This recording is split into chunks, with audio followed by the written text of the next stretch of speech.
All right, all right, fellas, man. This we're gonna try to have our meetings at least once a week, but we may have to ramp it up a little bit, man, to twice a week. But right now it's once a week. All we ask y'all to do is make sure you go on Google Classroom and take the quiz.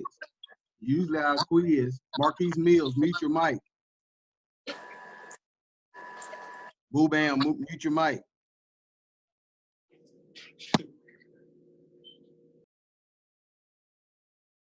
All right, usually the thing is we try to put a quiz up there for y'all. The quiz is for y'all to be able to see what you learned from the class. We want to make sure we get precise with our routes and stuff. The thing is we can't go out there with y'all, but at least if you can get mental practice, so when we get to the field, it'll be just like we are already in week 12, and everybody else will be just in week 0. All right, so just a slight review of last week. All right, Chris Hicks, I'm calling on you. Okay, Chris Hicks, what did we talk about last week? Curve routes and who we trying to pick on. Good, good, good. With that being said, Swab, you was there. Who we trying to pick on when we talking about the curl scheme? The outside linebacker. Outside linebacker. Can you tell me, Marquise Mills, you wasn't there, but you made 100. So I want to make sure you understand, what are our 3 curl schemes? I gave you something. 3. We got 3. The post curl, the glide, and curl flat. Good. Good job, man. Good job. All right. So the main thing is we got to make sure we're here so we can make sure we get some good stuff. All right. So today, what we're going to talk about today, we're going to talk about double post. I would say the post scheme, but the post scheme is all around our whole game plan. So we're gonna mainly talk about double post today. Okay. So let me share my screen. Can y'all see my screen? All right, good. Yeah. Good. All right, so when we talking about double post, let's look at this first. When we talk about double post, we running double post out of doubles.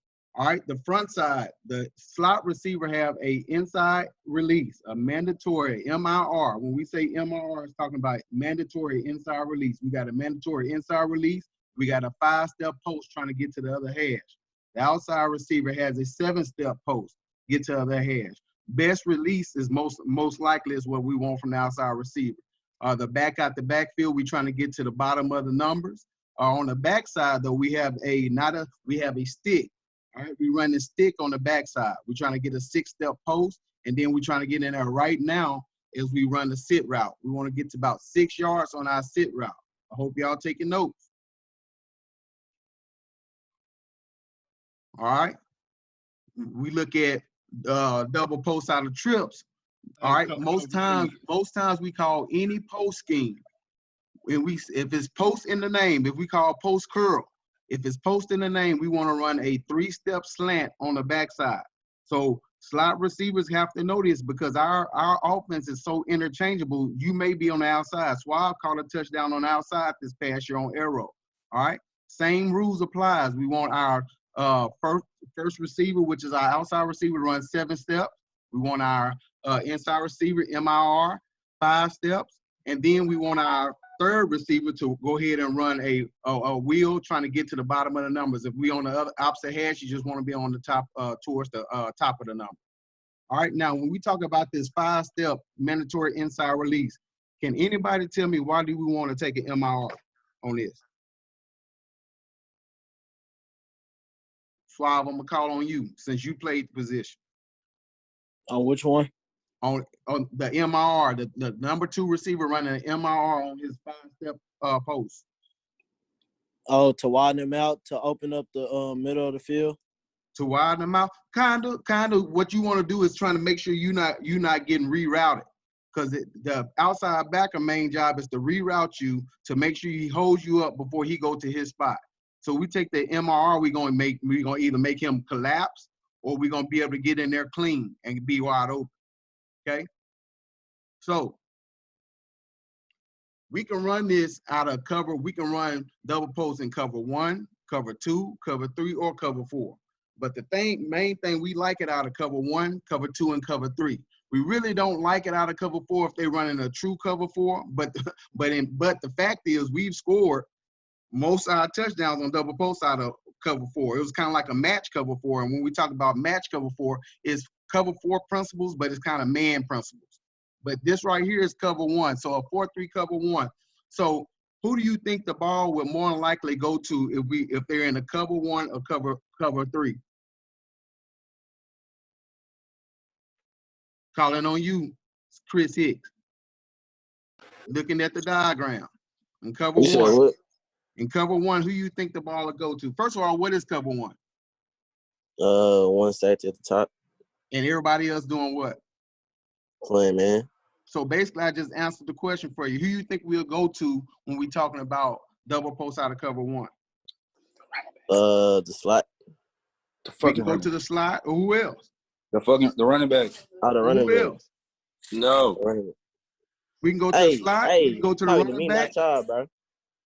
All right. Think about it this way, guys. When we talking about cover 1, we expect y'all to beat y'all man. So if you beat your man, that means you open. So we can go to either one of y'all. But primarily in cover 1, that safety is trying to locate. That safety is trying to get on over the person that's winning. So if this slot wins, sometimes if you alert him that you winning, he's gonna probably cover down on you. That's why the outside has to win. Mm-hmm. All right. Now we get a good rub from this slot receiver. We probably gonna throw the wheel.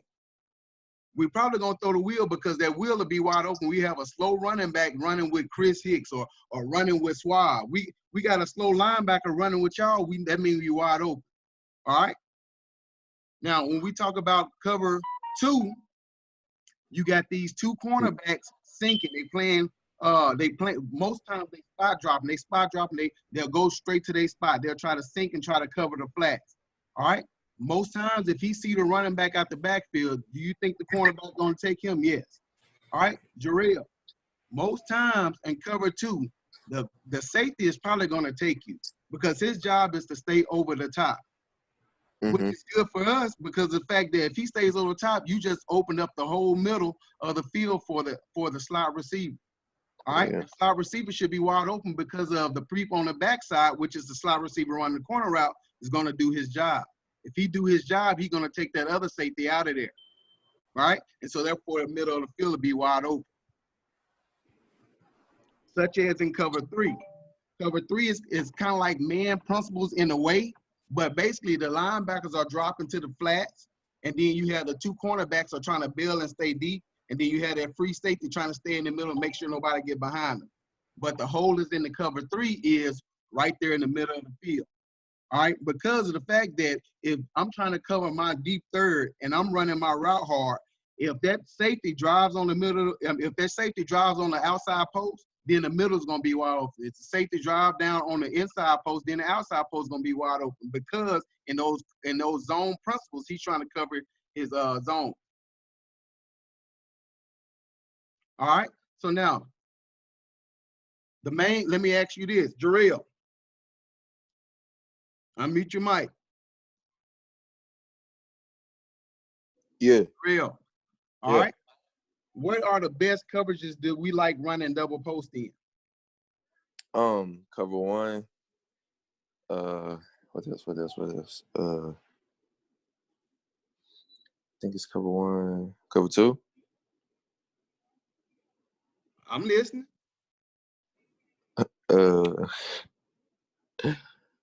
Rashad Hood. What's up with it? Help him out right quick. What coverages do we like running cover? I know it's cover 1. I think it's cover 1 and cover 3, right? Don't think I told you. Well, no. I don't think it's cover 1 and cover 3, right? Oh, okay. Yeah. Chris Hicks, can you help them out? Ah, dang, that's crazy. Wait, that ain't right. I thought it was cover 1, cover 3 too. On God, or is it like cover 4? Cover 1, 2, and 3. I know it's cover 1. It's cover. Somebody just said it. Who was that? Somebody just said cover 1, 2, and 3. That was Chris. That was me. No, it wasn't. You lying, boy. All right. Mute your mic, Hood. All right, cover 1, 2, and 3. We don't like really running in cover 4 because of the fact that cover 4, they are dropping back, and then the linebacker has that deep portion of the field. All right. So let's take a look at a little bit of video.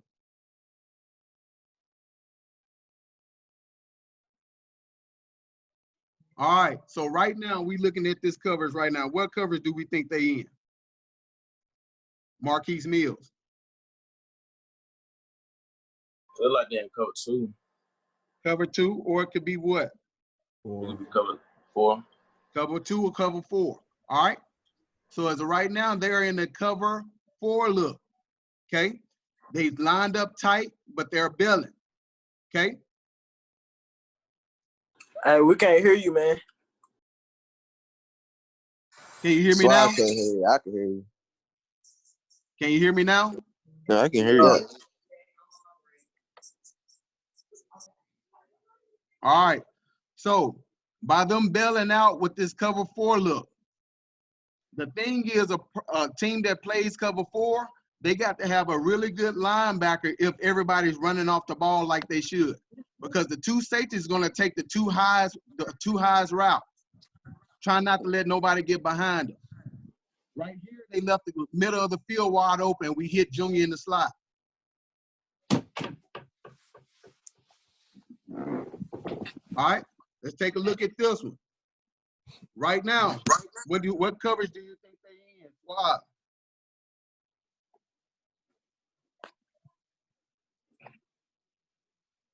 Suave. Yeah. What coverage do you think they in? Cover 4. No, cover 3. Right now, you don't read the screen. What do you think they in just looking at it right now? Cover 4. Cover 4.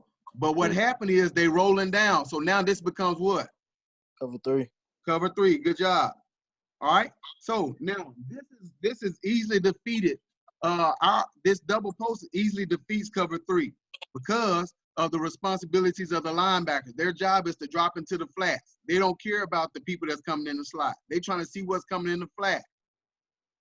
If you run a good route on the outside, on the post route, you can get inside of the cornerback. But who got the middle of the field? No one. This time right here, we tell you to run to the opposite hedge on the MIR. But the thing is, Junior set in the hole. Reason why he set in the hole, because it was something, it was a hole wide open. Why run and get covered? Okay.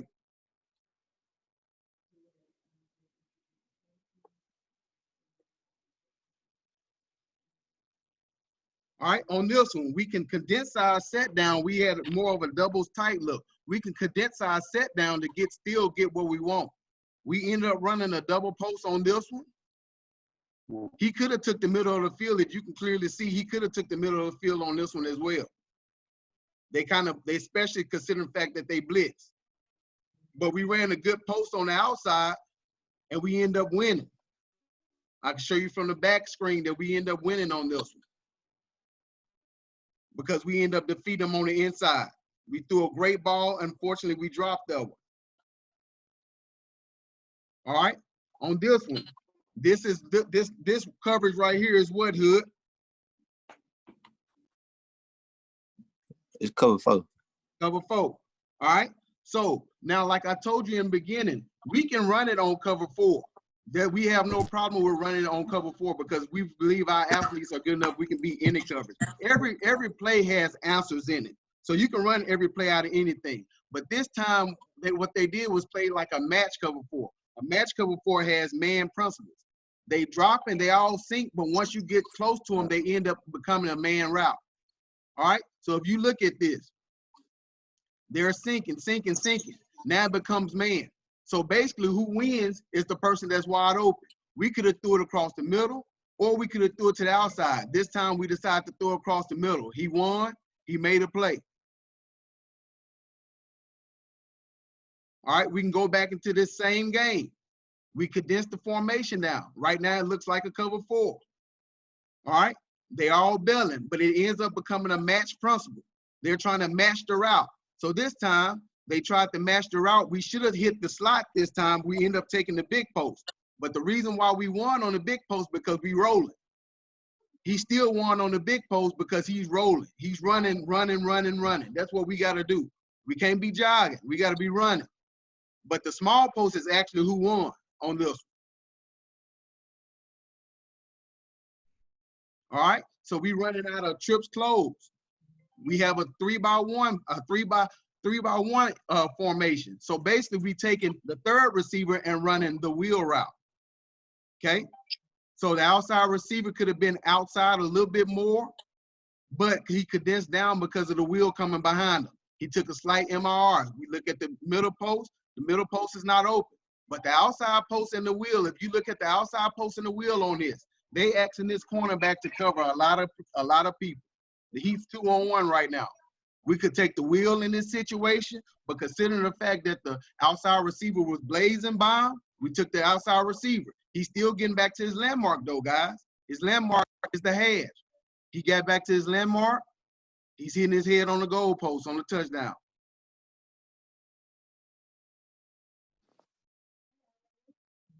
All right, we'll look at one more of these. Okay, so we condense the formation down again. All right, we have double post. When we condense the formation down before we actually run our route. So we're supposed to take 4 steps. On the 4th step to the outside foot, then we get vertical, and then we head into our post scheme. Okay, so we inverted him in.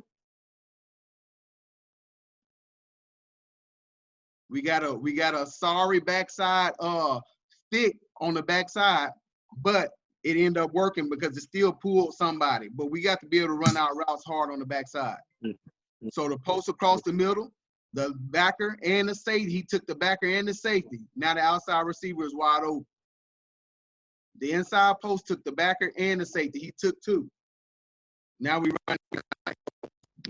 Okay, Coach Paul, you got anything? Yeah, so slots.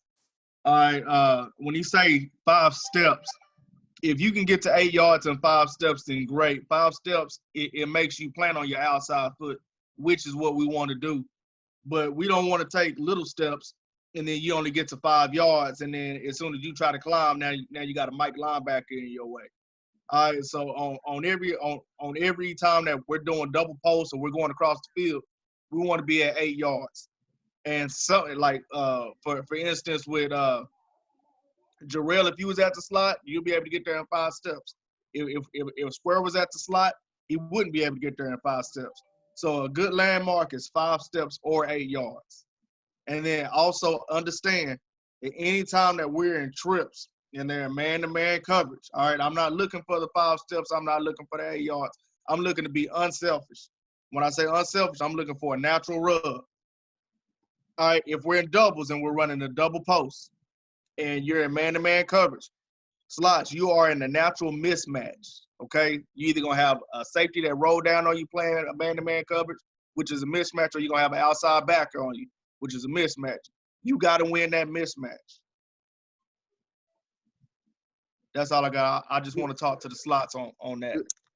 That's some good stuff right there, Coach. Brandon Brown. Yes, sir.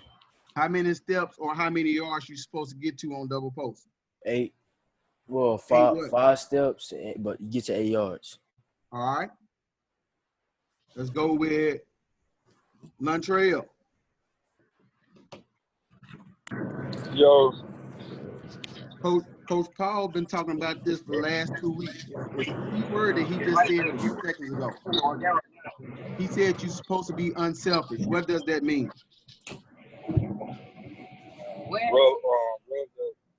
You run your route, the linebacker.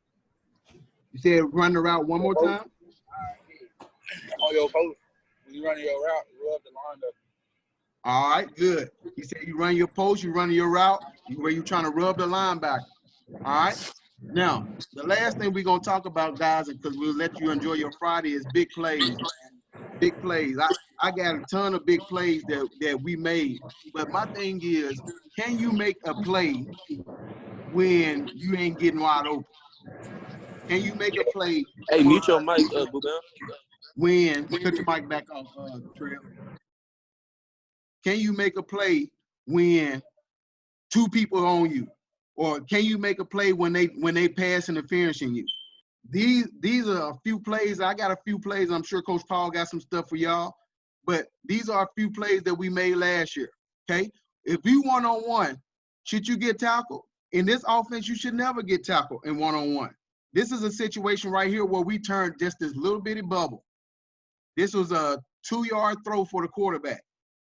We ended up turning this into a 30-yard touchdown. Outside receiver blocking good. The inside receiver just made sure he made the play. He knew he wasn't going to get tackled, no matter what.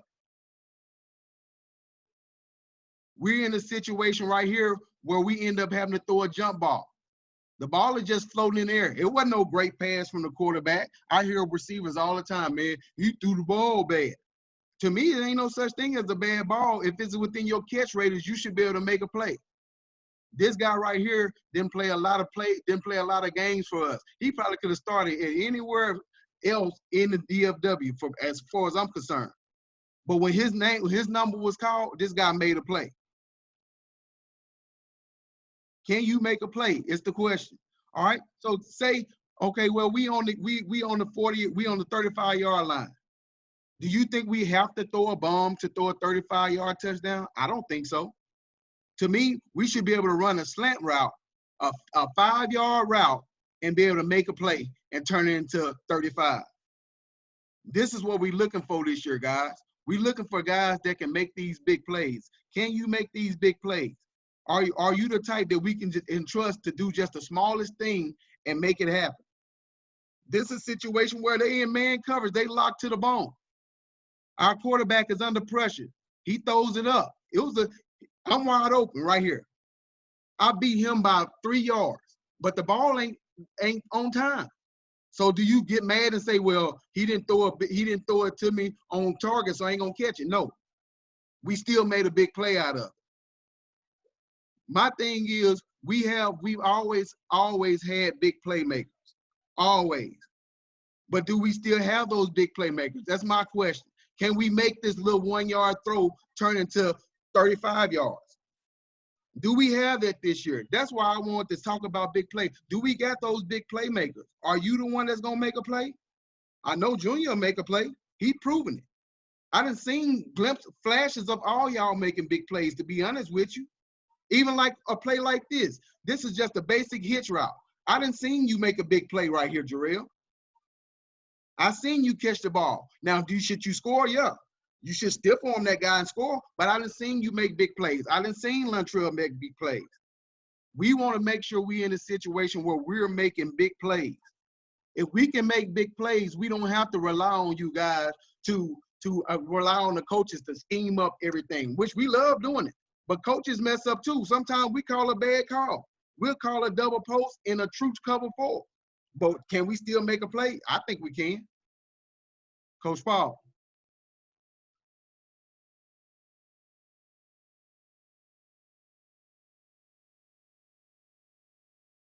Let me unmute my mic. Hey, I just got a couple of little plays that we'll go over. Y'all see this? Yep. All right. On this, we're throwing the ball behind the line of scrimmage, and there's a guy that's unblocked that should be making a play. If he was an ordinary guy, we would only have maybe 5 yards. But this is turning a small play into a big play, being the big playmaker. This is what Coach Williams is talking about in the slot. All right. I don't want to do too much juniors on this now. All right. We say all the time, whenever we throw the outside receivers now, it's going to be somebody unblocked. It's going to be somebody that you got to beat. All right. This is him setting up his blocking. And instead of getting tackled for negative yardage, he scores a touchdown. On this right here, we're looking for 1 yard. All right, if you look at the sticks, we're looking for 1 to 2 yards. It's 4th down. We're satisfied if we just get a first down so we can continue our drive. This is about being a playmaker. Right here, he should be tackled. Runs over the cat. Right here, he should be tackled. Still forms the cat. This is making a big play. All right. And it don't have to just be at the receiver spot. Anytime you got the ball in your hand, you are a ball carrier. Whenever you catch the ball, you turn into a running back. I don't care where you catch it 15 yards down the field, the ball's in your hand, turn into a running back.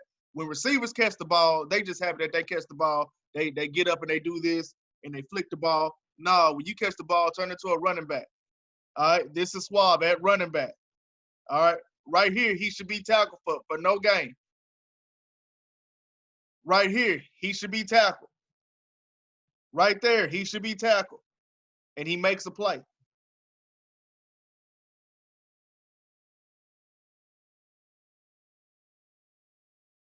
Outside receivers, Jarrell. Right here, it's post curl. When we run post curl, 9 times out of 10, we're trying to hit the curl. Okay? All right, well, especially with JJ. Now, Parsons is going to throw that hoe. All right. Again, like Coach said, he has him beat right now. The dude is grabbing on him right now. He gets up, he makes a play. Look at the down and distance. It's 3rd and 9 in negative territory. Now we're in positive territory. That's making a play. I just want to go to one more. We already saw that one. All right. This right here is 2nd and 1. We're good with 1 yard. Suave should be tackled right here.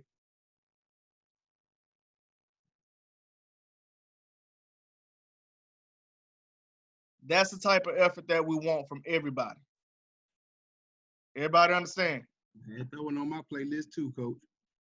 The first guy should never tackle you.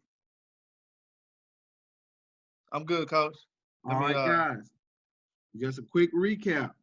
All right. Make sure you're taking notes when we are talking.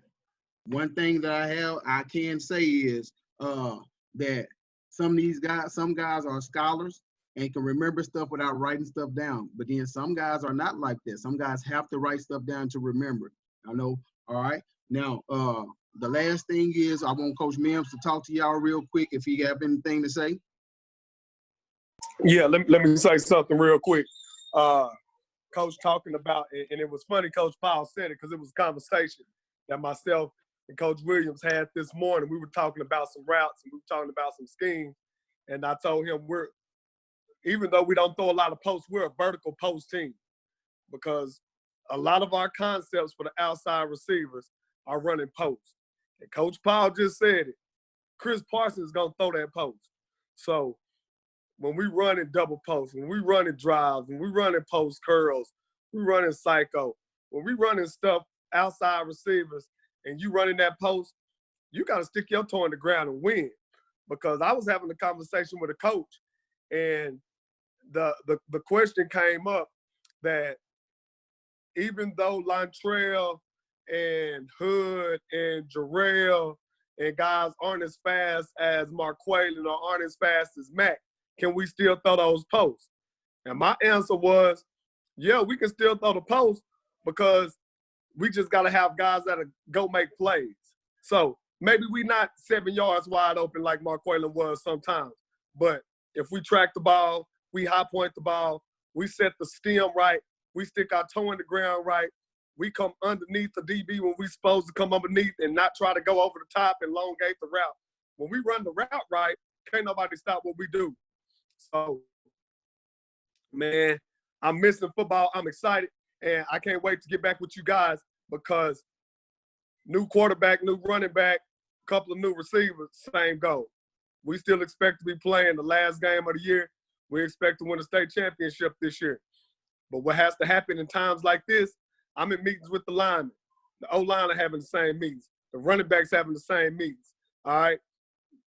We got to take up our knowledge level right now while we can't be on the field. So when we hit the field, we don't have to slow down and do a whole bunch of teaching. Everybody should know what the heck we're doing. When we call double post, it shouldn't be a question about is it inside release. We just had a meeting on inside release. We know it's man. I know I'm rubbing that linebacker, so that running back can be wide open. When it's certain coverages, I should know where I'm sitting down and where I'm supposed to be open, because that's why we having these meetings. If y'all can think like us, then we're gonna be good. And when we get smart players, it makes the game easy for coaches because, like he said, the call may be bad, but you can fix it while you're running it because you know where to sit and where you're going to be open. Quarterback knows where to go with the ball. So make sure y'all doing your work. A lot of y'all want to play college football. If you ain't doing your work, man, GPAs, I'm going to tell you this. The SAT is not even required for the class of 21 anymore. All they going on is GPA. So if your GPA good, you good. But if some of y'all sitting at the house, you're not doing your work, your GPA going to take a hit. Then you're going to be looking at me and Coach Samuel. Man, Coach, man, can you help me get – I can't help you get nowhere because you ain't helped me by doing your work. You ain't got but 14 assignments. Make sure you do your work, get your stuff turned in, and help your GPA right now so that it don't go down. It should be going up during coronavirus, and we should be getting better in the classroom mentally for football. That's all I got, Coach.